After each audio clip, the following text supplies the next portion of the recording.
Solomon பாடின உன்னத பாட்டு. அவர் தமது வாயின் முத்தங்களால் என்னை முத்தமிடுவாராக. உமது நேசம் திராட்சை ரசப்பால்கள் இன்பமானது, உமது பரிமள தைலங்கள் இன்பமான வாசனை உள்ளவைகள். உமது நாமம் ஊற்றுண்ட பரிமள தைலமாய் இருக்கிறது, ஆகையால் கன்னியர்கள் நேசிக்கிறார்கள். கர்த்தர் தம்முடைய வார்த்தை ஆசிரியர் தருவதாக நாம் ஜெபிக்கலாமான பிதாவே, வார்த்தைகளை கொண்டு எங்களோடு பேசி உயிர்ப்பித்தர் எங்களை காட்டி ஒப்புக் கொடுக்கிறோம். கர்த்தராகிய இயேசு கிறிஸ்துவின் பரிசுத்த நாமத்தை வேண்டிக் கொள்வோம் நல்ல பிதாவே. நாம் தொடர்ந்து அநேக காரியங்களை நாம் தொடர்ந்து தியானித்து வருகிறோம். இப்பொழுது உமது பரிமள தைலங்கள் இன்பமான வாசனை உள்ளவைகள். இந்த உமது பரிமள தைலங்கள் என்று யாரை சொல்கிறது? கர்த்தராகிய இயேசு கிறிஸ்துவை. கர்த்தராகிய இயேசு கிறிஸ்துவினுடைய பரிமள தைலங்கள் இன்பமான வாசனை உள்ளவைகள், ஆகையால் கன்னியர்கள் உண்மை நேசிக்கிறார்கள். அது ஆண்டவர் மேல நமக்கு ஒரு அன்பு வர வேண்டும். வேதாகமத்தினுடைய அனைத்து கற்பனைகளும் ரெண்டே கற்பனைகளில் அடங்கி இருக்கிறது. ஒன்று, உன் முழு இருதயத்தோடு, முழு ஆத்மாவோடு, முழு ஆவியோடு, முழு பலத்தோடு தேவனாகிய கர்த்தரிடத்திலே அன்பு கூறுவாயாக. மற்றொன்று, உன்னைத்தான் நேசிப்பது போல் உன் பிறனையும் நேசிப்பாய். ரெண்டுமே அன்புதான். ஒன்று நம்மை படைத்த தேவனை அன்பு கூறுவது, மற்றொன்று நம்மை போல படைக்கப்பட்ட மனிதனிடத்திலே அன்பு கூறுவது. ரெண்டுமே அன்புதான். இந்த ரெண்டுக்குள்ள எல்லாமே அடங்கும். உண்மையான அன்பு இருக்குமானால் நம்முடைய சக மனிதர்கள் யாராக இருக்கலாம், ரட்சிக்கப்பட்டவங்க, ரட்சிக்கப்படாதவங்க, சகோதர சகோதரிகள், உடன் இருந்தவர்கள், யாருக்கும் நம்ம தீங்கு விளைவிக்கவே மாட்டோம். அதே போல கர்த்தரிடத்தில் அன்பு கூறும்போது நம்ம அவருடைய கற்பனைகள் எல்லாவற்றுக்கும் நம்ம கீழ்ப்படுகிறோம். அப்போ இந்த வேதாகமத்து முழுமையும் இந்த 2 வசனத்தை பின்பற்றுவதன் மூலமாக எல்லா கற்பனையும் தானாவே அதற்குள் அடங்கிடும். அருமையானவர்கள், ஆகவே தான் பரிசுத்த ஆவியானவரை பற்றி சொல்லும்போது ரோமர்கள் தேவ அன்பு பரிசுத்த ஆவியானவராலே நம்முடைய இருதயத்தில் ஊற்றப்பட்டிருக்கிறது. ரோமர்கள் 5ஆம் அதிகாரத்திலே நாம் வாசிக்கிறோம். ரோமர் 5:5 வசனம். மேலும் நமக்கு அருளப்பட்ட பரிசுத்த ஆவியினாலே தேவ அன்பு நம்முடைய இருதயங்களில் ஊற்றப்பட்டிருக்கிறபடியால் அந்த நம்பிக்கை நம்மை வெட்கப்படுத்தாது. அப்ப ஆவியை நிறைந்த வாழ்வு என்பது அன்பு நிறைந்த வாழ்வு. அதாவது பரிசுத்த ஆவியானவர் தேவனுடைய அன்பினால் நம்ம இருதயத்தை நிறைக்கின்றார். அப்பொழுது நமது வாழ்க்கை அன்பு நிறைந்த வாழ்வாக இருக்கிறது. அது தேவனையும் நேசிக்கின்றது, அது மனிதனையும் நேசிக்கும். நல்லா புரிஞ்சுக்கணும். முதல் கற்பனை தேவனை அன்பு கூறுறான். அதுல மறந்துடக்கூடாது. மனிதனை அன்பு கூறுவதற்காக தேவனிடத்துல அன்பு கூறணும்னா அவருடைய கற்பனைகளை எல்லாவற்றையும் கை கொள்ளணும். நான் மனிதனை அன்பு கூறுகிறேன் என்று சொல்லி தேவனுடைய கற்பனைகளை மீறக்கூடாது. அப்ப அந்த தேவனிடத்திலே அன்பு கூறுகிற அந்த முழு இருதயத்தோடு அன்பு கூறும் போது தேவனுடைய கற்பனைகள் அப்படியே கீழ்ப்படியும்.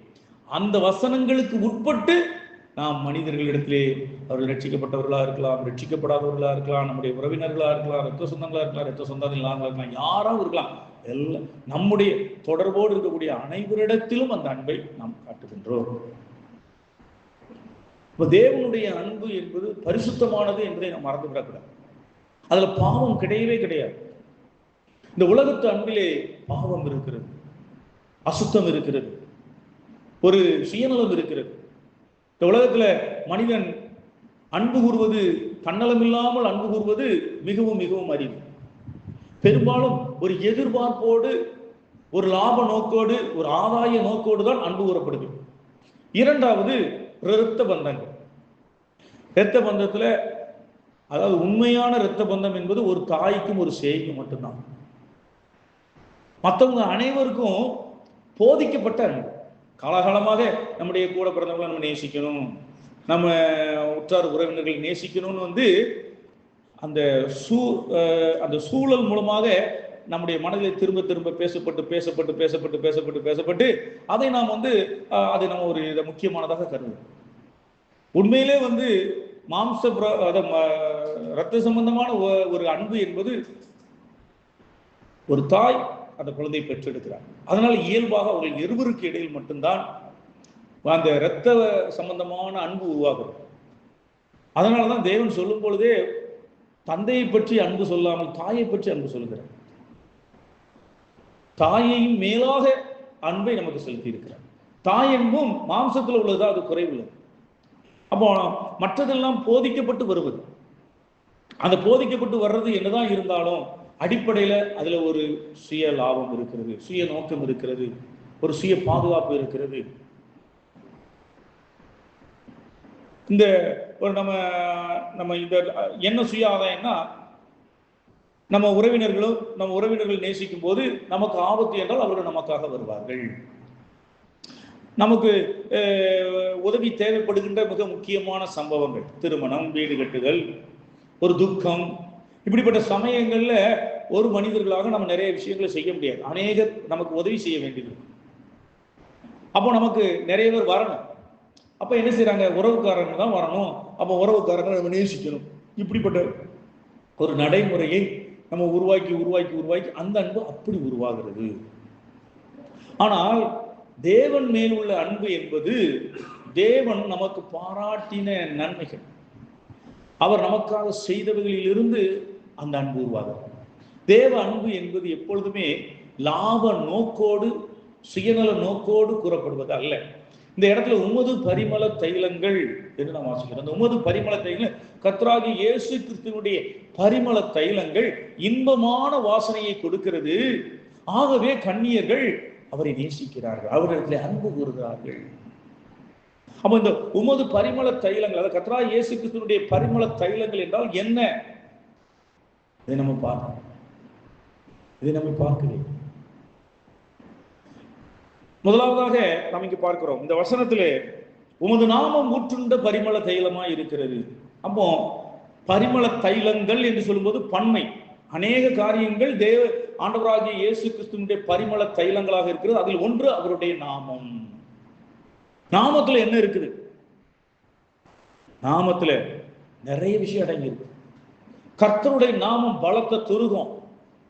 கர்த்தராகிய இயேசு கிறிஸ்துவினுடைய நாமத்தை, அந்த அர்த்தத்தை சரியாக உணர்ந்து அதை பயன்படுத்துவோமானால் பிசாசுகள் ஓடும். அவருடைய நாமத்துல வானோர், பூலோர், பூமியின் கீழானோர் அனைவரும் முழங்கால் முடங்கும். நாமம் தான். கர்த்தருடைய நாமம் பலத்த துருகம். அந்த நாமத்துக்கு முன்னாடி பிசாசுகள் ஓடுது. அந்த நாமத்துல, என் நாமத்தினால நீங்கள் எவைகளை கேட்பீர்களோ அவைகளை நான் உங்களுக்கு செய்வேன் என்று அவர் சொல்லுகின்றார். அப்போ அவருடைய நாமம், அந்த நாமத்தை இந்த வேதாகமத்திலே வெளிப்படுத்தி இருக்கிறார். நாம பலவாறாக சொல்லலாம். என்ன இருந்தாலும் இந்த வேதாகமத்துல தன்னுடைய நாமத்தை, அதாவது நாமம் என்பது அவருடைய குணாதிசயத்தை, அவரை வெளிப்படுத்துகிறது. அப்போ அவருடைய நாமங்களை அறிய அறிய அந்த நாமத்துக்குள்ள இப்போ பல பெயர்கள், சிறப்பான பெயர்கள் பலவாறு இருக்கலாம். ஆனால் எதுவாக இருந்தாலும் தேவன் தன்னை வெளிப்படுத்துவதற்கென்று அவர் நாமங்களை வைத்திருக்கிறார். அந்த நாமத்தை இந்த வேதாகமத்திலே வெளிப்படுத்தி இருக்கிறார். அதுதான் யெகோவா ஈரே, எல் ஷடாய், யெகோவா ஷம்மா, யெகோவா நிசி, ஏல் எலோகே இஸ்ரவேல், யெகோவா ராஃபா, ஏல் எலியோன், அதோனை, இயேசு. நம்ம எல்லாம் நிறைய யெகோவான்னு நம்ம தெரிகிறார்.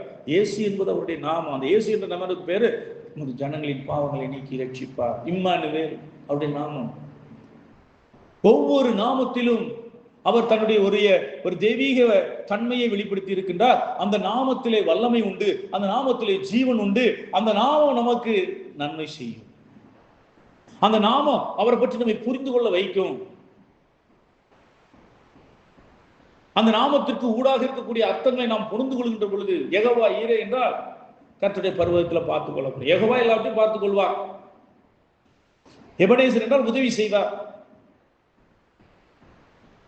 அதே போல ஒவ்வொரு நாமத்துக்கு தேவனாகிய கர்த்தருக்கு, அதனாலதான் மோசேட்டு சொல்லும் போது, இந்த நாமத்துல இதுவரைக்கும் வேற யாரும் அறிந்து கொள்ளல, நான் முதல்ல உனக்கு வெளிப்படுத்துறேன். யெகோவா என்ற நாமம் என்பதை அதற்கு முன்பாக ஏலோஹிம், ஏல் என்றால் உன்னதமானவர் என்ற அர்த்தம். இப்படி இவ்விதமாக பல நாமங்கள் இருக்கின்றன. அந்த பல நாமங்களை நாம் உணர்கின்ற பொழுது, அந்த நாமங்கள் வாயிலாக நாம் அவரை அறிகிறோம். அதே போல அந்த நாமத்திலே இருந்து நமக்கு அநேக நன்மைகள். அது ஒரு பரிமள தைலம். அந்த பரிமள தைலம் என்ன செய்கின்றது? இன்பமான வாசனை. அதாவது இன்பமான வாசனை என்றால் நமக்கு இன்பத்தை தருகிறது, நமக்கு சந்தோஷத்தை தருகிறது. கர்த்தராகிய இயேசு கிறிஸ்துவினுடைய அந்த நாமம் என்பது அவருடைய பரிமள தைலம். அது நமக்கு இன்பத்தை கொடுக்கிறது. அவருடைய நாமத்தை, அந்த அர்த்தத்தை நம்ம அறிய அறிய அறிய அது நமக்கு ஆவிக்குரிய சந்தோஷத்தை நமக்கு கொடுக்கிறது, ஆவிக்குரிய இன்பத்தை அளிக்கின்றது, பேரின்பத்தை அளிக்கின்றது. அது மாத்திரமல்ல, அந்த நாமம் வல்லமையானது. இயேசு என்ற நாமத்தை நம்ம பயன்படுத்தும் போது பிசாசுகள் ஓடுகின்றன, வியாதிகள் சுகப்படுகின்றன. அந்த நாமத்தை சொல்லி நம்ம சரியா கேட்குமா, நம்முடைய தேவை கண்டிப்பாக சந்திக்கப்படும். அருமையானவர்களே, இதெல்லாம் நம்ம இப்ப நான் சொல்றேன், சரி இப்ப நான் இன்னைக்கு நீங்க போறீங்க, உங்களுக்கு ஒரு தேவை இருக்கு, ஒரு 1 லட்சம் ரூபாய் தேவைப்படுது, நீங்க வச்சுக்கணும். நீங்க போய் யெகோவா ஈரே எனக்கு 1 லட்சம் தாங்க, ஆனா நடக்காது. ஏன் நடக்காதுன்னு சொன்னா, அருமையான இது நீங்க மூளை அறிவுல கேட்டுட்டு மூளை அறிவுல கிடைக்கிறது கிடையாது. நீங்க தேவனோடு சஞ்சரிக்கும் போது இந்த வேத வார்த்தையில் இருந்து இந்த நாமத்தை குறித்த வெளிச்சம் பரிசுத்த ஆவியானவரால் கொடுக்கப்படும். நீங்க அவரோடு நடக்கிறதுல இருந்து தான் அது கிடைக்கும். அந்த நாமத்தினுடைய வெளிப்பாடை நீங்க ஆவியில பெற்றுக்கொள்ளும் போது, நீங்கள் அதை பயன்படுத்தும் பொழுது, அப்பொழுது உண்மையிலேயே எதற்காக அவருக்கு தெரியும், எதை நம்ம எந்தெந்த நாமத்தை எப்பப்போ நமக்கு வெளிப்படுத்தணும், எந்தெந்த தேவை நமக்கு நம்மளை சந்திக்கணும், எல்லாம் அவருடைய கரத்துல இருக்கு, நம்ம கரத்துல கிடையாது. ஒன்றை நம்ம தெரிந்து கொள்ள வேண்டும், அவர் எஜமான். நமக்கு ஆண்டவர் வந்து அவருடைய பிள்ளைங்கிற பட்டம் தந்திருக்காரு, என்னதான் அதுக்காரு. ஆனால் நாம் அவருக்கு அடிமை, நாம் அவருடைய ஊழியக்காரர். அவரே சொல்றாரு, நான் சிநேகிதன் சொல்றேன், எல்லா ரகசியத்தையும் சொல்றேன். ஆனா அவரோட சஞ்சரிக்கிறவங்களுக்கு இந்த அவருடைய நாமத்தினுடைய வெளிப்பாடு கிடைக்கும் போது, அந்த அந்த வெளிப்பாட்டின் அடிப்படையில் ஒரு ஆழ்ந்த விசுவாசம் உங்களுக்கு வரும்போது, அப்பொழுது ஆண்டவர் உங்களுக்கு என்ன தேவையோ எதுவோ அதை அந்த நாமத்தை நீங்க அந்த நாமத்தின் மூலம், ஆண்டவரே உங்களுடைய நாமம் இப்படி இருக்குது, எனக்கு செய்யுங்கப்பான்னு சொல்லும்போது கண்டிப்பா அது நடக்கும், நடத்துவார். அதே போல அந்த நாமத்தை நீங்க அறிய அறிய நீங்க அவருக்கு ஏற்ற மாதிரி மாறுவீங்க. உதாரணமாக நீங்க 2 உயிருக்கு உயிரான சிநேகிதர்கள் இருக்கிறார்கள் என்று வைத்துக் கொள்ளுங்கள். அந்த உயிருக்குறான சிநேகிதர்கள் வந்து ஒருத்தர் வந்து ரொம்ப உணர்ச்சி வசப்பட்டு டக்குன்னு கோவப்படுறது, ரொம்ப கோவப்படுறது. அப்போ இன்னொரு நண்பர் என்ன செய்யறாரு, இந்த நண்பரோடு தொடர்ந்து பழக வேண்டும் என்றால், இவர் உணர்ச்சி வசப்படுகிறவர், இவர் கோபப்படுகிறவர், ஆகவே இவரை கோபம் மூட்டி விடாமல் இருப்பதற்கு ஜாக்கிரதையாக இருக்கிறார். அதை கத்துக்கிடணும். அப்படின்னா தான் அவரோட அவர் தொடர்ந்து அந்த சிநேகிதத்தை பராமரிக்க முடியும். அதே போலவே தேவனுடைய தன்மையை அறிந்து அவருக்கு ஏற்ற மாதிரி நம்மளை மாற்றிக்கிட்டா தான் அவரோட நம்ம சஞ்சரிக்க முடியும். அருமையானவர்களே, தேவன் ஒரு அற்புதமானவர். நம்மளை தெரிந்து கொண்டிருக்கிறார், நம்மளை ரட்சித்து இருக்கிறார். நாம எவ்வளவோ குறைவுள்ளவங்க, நம்மகிட்ட கரிசனை காட்டுகிறார், அன்பு காட்டுகிறார், நடத்துகிறார். ஆனால் அதே வேளையை நாம் அவரை புரிந்து கொண்டு நடக்க வேண்டும் என்றும் எதிர்பார்க்கிறார். ஒருவேளை நம்ம அவருக்கு ஏற்ற மாதிரி நம்ம நிறைய நேரங்களில் நடக்கிறது கிடையாது, ஆனாலும் ஆண்டவர் நம்மளை காப்பாற்றுறார், நம்முடைய தேவையை சந்திக்கிறார், நம்மை நடத்துகிறார். எப்படின்னா அவர் தன்னை மாற்றிக்கொள்கிறார். நாம பலவீனனா இருக்கிறதுனால அவர் தன்னுடைய முழு பரிசுத்தத்தோடு நீதியோடு இடைபடுவானால் நாம் நிலைநிறுத்த முடியாது. அவர் தன்னை மாற்றிக்கொள்கிறார். மாறுகிறவனுக்கு மாறுகிறவனை போலவும் என்று சொல்கிறார். புனிதனுக்கு புனிதனாக அவர் இருக்கக்கூடிய அதே சமயத்துல மாறுகிறவனுக்கு மாறுகிறவனாக இருக்கிறார். அப்போ அவரை நாம் புரிந்து கொண்டு அவருக்கு ஏற்றமாறு நம்மை மாற்றிக்கொள்ளுதல். அவருக்கு இது பிடிக்காது அப்படின்னு நம்ம இந்த வேதாகமத்தில் அறியும் போது, அதுக்கப்புறம் அவருடைய நாமத்தில இருந்து நம்ம அறிந்து கொள்ளுகின்ற பொழுது நாம் அதற்கேற்றவாறு நம்மை மாற்றலாம். அப்போ அவருடைய நாமம் என்பது ஒரு பரிமள தைலம். அவருடைய நாமத்தில் உள்ள அர்த்தங்களை அறிய அறிய நம்ம தெய்வீக பேரின்பத்தை நாம் அனுபவிக்கிறோம் என்றால் அது ஒரு பரிமள தைலம், இன்பமான வாசனை உள்ளவைகள். இரண்டாவதாக நாம் பார்க்கிறோம் 2 கொரிந்தியர் 2ஆம் அதிகாரம் 14ஆம் வசனம். 2 கொரிந்தியர் 2ஆம் அதிகாரம் 14ஆம் வசனம். கிறிஸ்துவுக்குள் எப்பொழுதும் எங்களை வெற்றி சிறக்க பண்ணி எல்லா இடங்களிலேயும் எங்களை கொண்டு அவரை அறிகிற அறிவின் வாசனை வெளிப்படுத்துகிற தேவனுக்கு ஸ்தோத்திரம். அப்போ அந்த வாசனைங்கிறது பரிமள தைலத்துல வருது. இங்க பார்க்கிறோம் அவரை அறிகிற அறிவின் வாசனை. அப்படி என்றால் அவரை அறிகிற அறிவு, அவரை அறிகிற நாமத்திலிருந்து நம்ம அவரை புரிந்து கொள்றோம். தேவனை அறிகிற அறிவு ஒரு பரிமள தைலம்.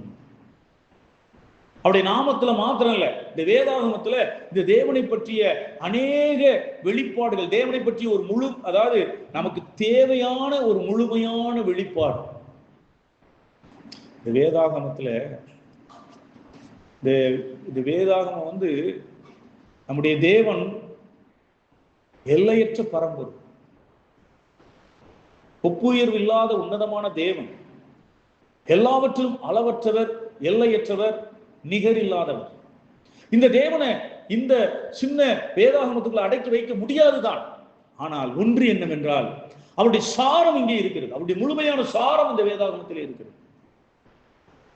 இந்த சாரத்தை நீங்க விரிக்க விரிக்க இது எல்லை இல்லாத அளவுக்கு விரிந்து போகும். ஆகவே இந்த வேதாகமத்திலே தேவனை நாம் முழுமையாக புரிந்து கொள்ள முடியும். ஆனால் அது சுருக்கமானதுதான். ஆனால் அது விரிவடைய விரிவடைய அது எல்லை இல்லாத அளவிற்கு செல்லும். ஆகவே எல்லை இல்லாத தேவன் இந்த வேதாகமத்துக்குள்ள அடக்கம். இந்த வேதாகமத்தில் அவர் முழுமையா நீங்க அவருடைய சாரத்தை நீங்க புரிஞ்சு கொள்ளலாம். அந்த சாரத்தை புரிந்து கொண்டது மாத்திரம் அல்லாமல் அவர் அது எல்லையற்ற விதத்திலே அவர் விரிவடைகின்ற பொழுது அதை ஏற்றுக்கொள்ள அளவுக்கு நமது ஆவியும் விரிவடையும். அப்போ இந்த வேத ஆகமத்திலிருந்து அவரை அறியக்கூடிய அறிவு, நாமத்திலிருந்து நம்ம அறிகிறோம். அந்த நாமத்துக்கு அப்பாற்பட்டும் தேவன் நீதிபரர், தேவன் சத்தியபரர், அன்பானவர், ஒளியானவர் அப்படிங்கிற அநேக உண்மைகளை இந்த வேதாகமத்துல நம்ம வாசிக்கிறோம். இந்த சத்தியங்களை நம்ம வாசிக்கிறோம். இதன் மூலமாக அவரை அறிகின்ற அறிவு,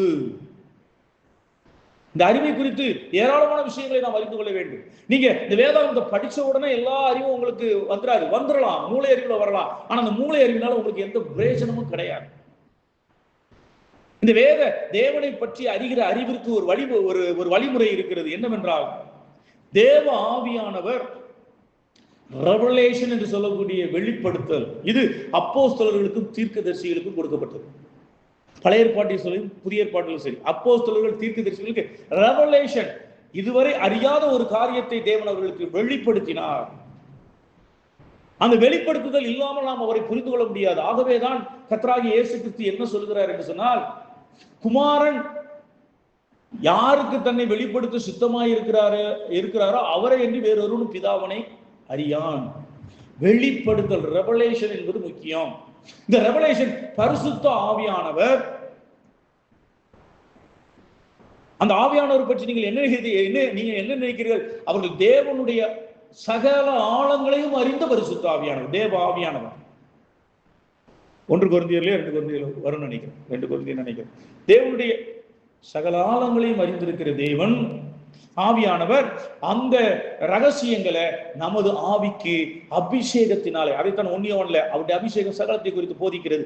நம்ம அபிஷேகத்தினால நமக்கு தேவன் எப்படிப்பட்டவர் என்பதை வெளிப்படுத்துகிறார்.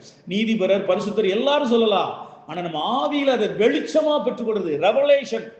ரெவலேஷனாகவும் அடுத்து வெளிச்சமாகவும் பிரகாசித்தலாகவும் 3 காரியம் இருக்குது. ரெவலேஷன், வெளிச்சம், பிரகாசம். தேவனுடைய வார்த்தை 3 விதமாக நமக்கு தொடர்பு கொள்ளும். இதன் அடிப்படையில தேவனை அறிகிற அறிவு நமக்குள் உருவாகும். அந்த அறிவு ஒரு வாசனை. அந்த அறிவு நமக்கு மெய்யான பேரின்பத்தை தரும். அப்போ அவருடைய நாமத்துக்கு அப்பாற்பட்டு இந்த வேதாகமத்திலே அவரை பற்றி தேவனை அறிகிற அறிவிலை நாம் விருத்தி அடைய வேண்டும் என்று பேதுரு சொல்லுகிறார். அடுத்து 3ஆவதாக நாம் பார்க்கும்போது 2 கொரிந்தியர் 2ஆம் அதிகாரம் 16வது வசனத்தை வாசிப்போம்.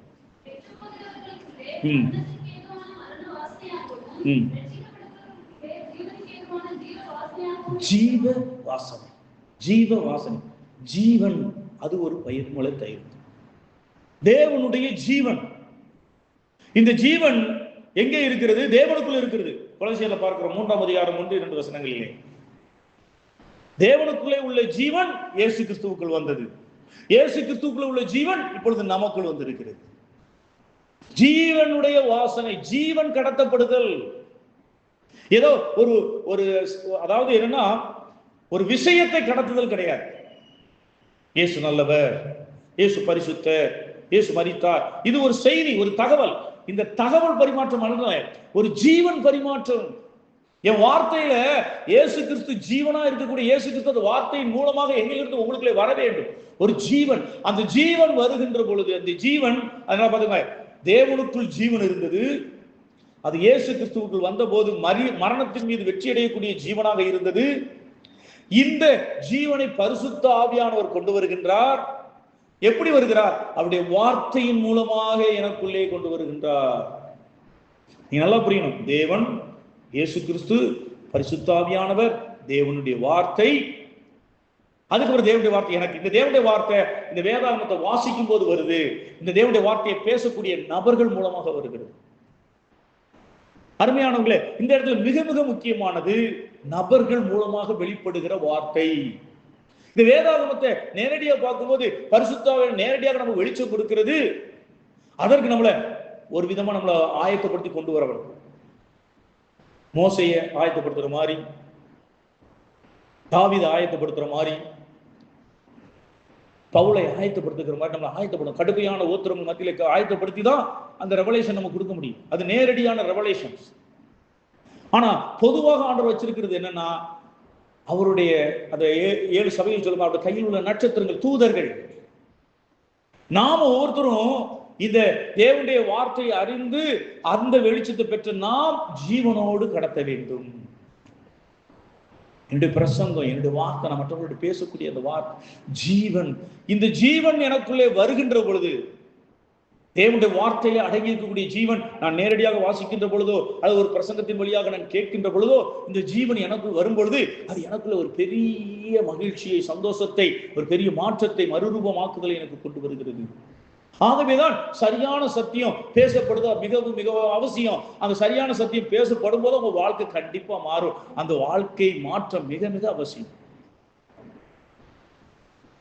அடுத்ததாக நாம் பார்க்கும்போது இந்த பரிமளத்தை முதலாவது அவருடைய நாமம், இரண்டாவது அவரை அறிகிற அறிவு, அடுத்து மூன்றாவது ஜீவன், நான்காவதாக நாம் பார்க்கிறோம் யோவான் 12:3. யோவான் 12:3. அப்பொழுது மரியாள் விலையேற பெற்ற கலங்கமில்லாத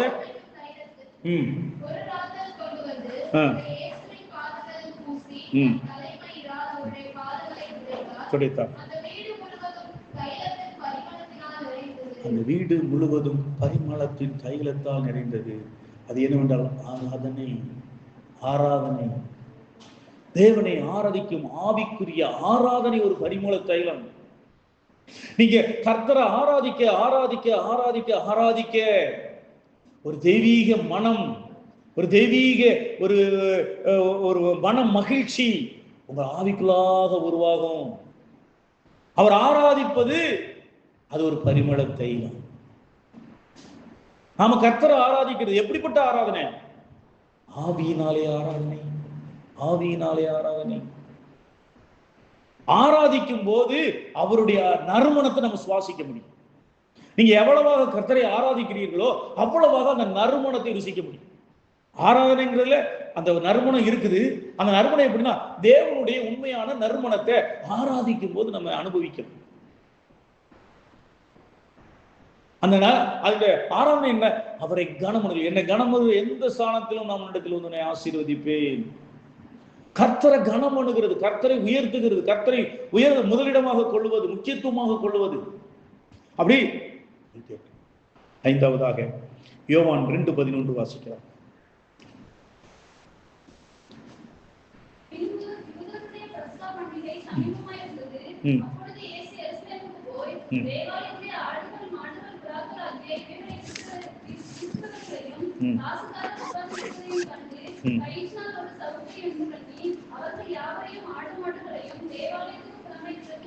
யோவான் 2:11.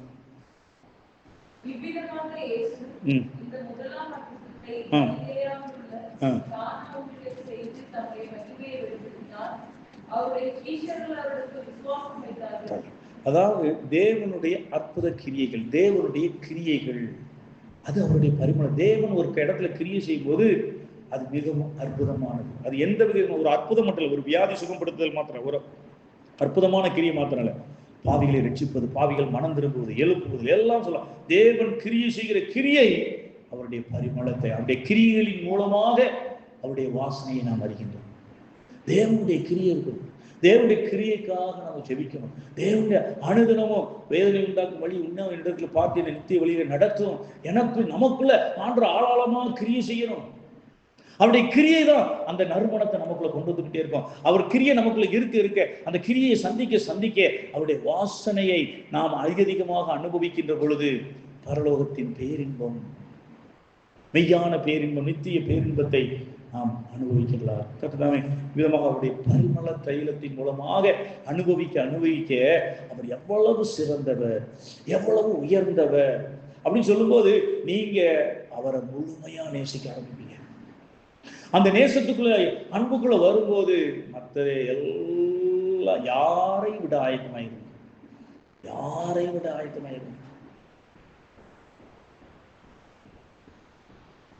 அதைத்தான் ஆண்டவர் சொன்னார். ஒருவன் என்னை பின்பற்றி வர விரும்பினான் தன் தகப்பனையால், தாயால், மனைவியால், மகளையால் நேசிக்கிறவன். ஒருவர் அவரை அறிய என்ன செய்வான்? எனக்குன்னு வச்சுக்கிடுங்க, எஃப்சியை விட எனக்கு ஆண்டவர் தான் முக்கியம், நான் மாறிடுவேன். வன்யாவை விட நான் தான் எனக்கு ஆண்டவர் தான் முக்கியம், நான் மாறிடுவேன். பிரசனாவை விட எனக்கு ஆண்டவர் தான் முக்கியம், மாறிடுவேன். எனக்கு நண்பராக சொல்ற ஜோசப் விட எனக்கு ஆண்டவர் தான் முக்கியம், நான் வந்துடுவேன். எல்லாரையும் யாரையும் விட எனக்கு ஆண்டவர் தான் முக்கியம் அப்படின்னு நான் வந்துடுவேன். அதுமாரி எனக்கு தங்கம் பெருசு இல்லை, வெள்ளி பெருசு இல்லை, பணம் பெருசு இல்லை, சொத்து பெருசு இல்லை, எதுவும் எனக்கு பெருசாக நான் அவரை அறிய நான் அவர் அன்பு கூற ஆரம்பிக்க மற்றதெல்லாம் எனக்கு குப்பை, அவர் மட்டும்தான் எனக்கு அளவற்ற சொல்லுவேன். எனக்கு அவர் தான் ரொம்ப பெருசா தெரியும்.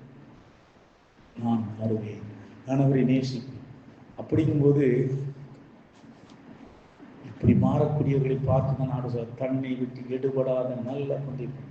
நாம எப்போ முழுமையா அவரை நேசித்து அவரை பிடிச்சிக்கிறோமோ, நம்ம இருக்கிறதுலே விலையேறப்பட்ட சிலர் சொல்லி முடியாத ஈவு அவர் தான். அவரை நாம் பெற்றுக்கொள்வோம். கர்த்தர் தாமே அந்த பாதைகளை கற்றுக் நாம் ஜெபிப்போம்.